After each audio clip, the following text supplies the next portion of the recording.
what is next after the track uploading your items. And you have done the quality checks and you are receiving them. So mostly of the user will put it at the staging area. Alright, so let me share with you the next step should be the put away SOP.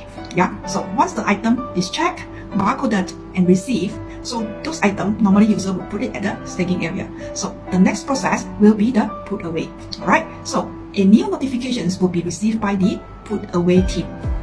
The system then will tell the put away team which bin you need to place all your SKU, right? Then what quantity can be placed in each of your bin locations. So normally the system algorithm will suggest what bin locations to place. It could be you have a reservations bin or you have a restrictions bin, or it can also be you place your SKU based on ABC value.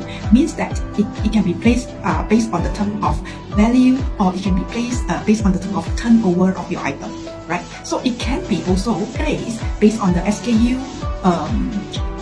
or the pallet dimensions.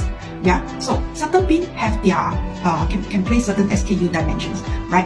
And also certain bin locations is based on the weight of your SKU or the weight of your pallet, right? So the system then will automatically suggest the different bin locations to put this pallet or your loose SKU.